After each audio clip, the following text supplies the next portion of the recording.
नमस्कार। भारतीय संविधान के सभी भागों को याद रखना कई बार ये काफी मुश्किल लगता है ना? पर आज हम एक ऐसी जबरदस्त ट्रिक देखने वाले हैं जिसमें सिर्फ 3 पैराग्राफ्स की एक छोटी सी कहानी से संविधान के सारे भाग एकदम आसानी से याद हो जाएंगे।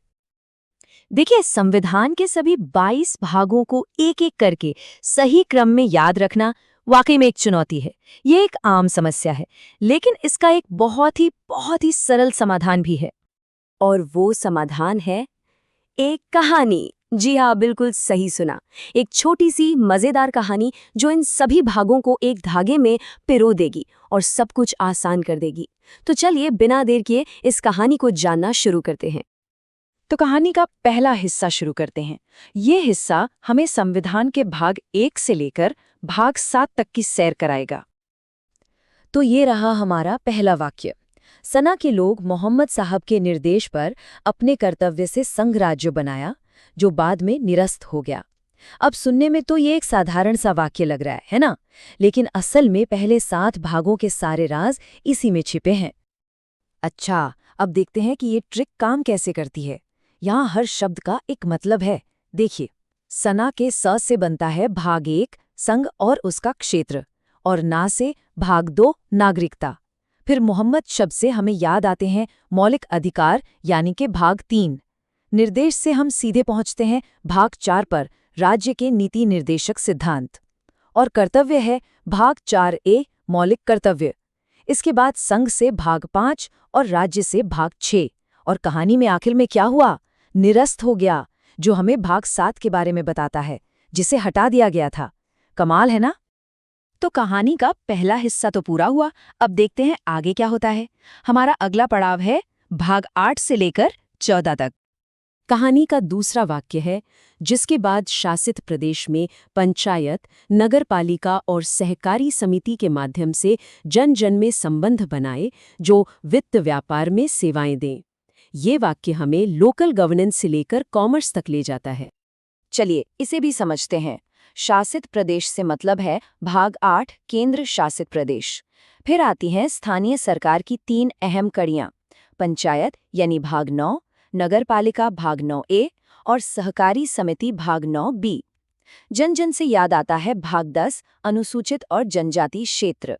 संबंध इशारा करता है भाग 11 की ओर, संघ राज्य संबंध। और आखिर में वित्त, व्यापार और सेवाएं हमें लाइन से भाग 12, 13 और 14 तक ले जाते हैं। देखिए कहानी कितनी लॉजिकल तरीके से आगे बढ़ रही है। और अब हम आ गए हैं अपनी कहानी के आखिरी पड़ाव पर। ये अंतिम हिस्सा हमें भाग 14A से लेकर संविधान के बिल्कुल अंत यानी भाग 22 तक याद कराएगा। हमारी कहानी का अंत इस वाक्य से होता है, लोगों को न्याय दिलाने के लिए वचन कुछ वर्गों से उनकी भाषा में आपात स्थिति में लिए, लेकिन उनकी बीवी संशोधन कर संक्रमण से मुक्ति का पाठ पढ़ाया। हाँ, ये वाला थोड़ा लंबा है, पर इसमें न्याय, चुनाव, भाषा और संशोधन जैसे बहुत जरूरी विषय छिपे हैं। तो यहाँ भी हर शब्द एक चाबी है। न्याय से याद रखना है भाग 14A अधिकरण। वचन में छिपा है निर्वाचन, जो है भाग 15। कुछ वर्गों हमें भाग 16 की याद दिलाता है। भाषा है भाग 17 राजभाषा, और आपात मतलब भाग 18 आपात उपबंध। अब ये वाला मजेदार है। बीवी शब्द से याद रखना है विविध यानी कि भाग 19, और अंत में संशोधन भाग 20, संक्रमण भाग 21 और पाठ भाग 22 इस कहानी को पूरा कर देते हैं। और बस हो गया। इस एक पूरी कहानी के साथ भारतीय संविधान के सभी 22 भागों को याद करने की कला में महारत हासिल की जा सकती है।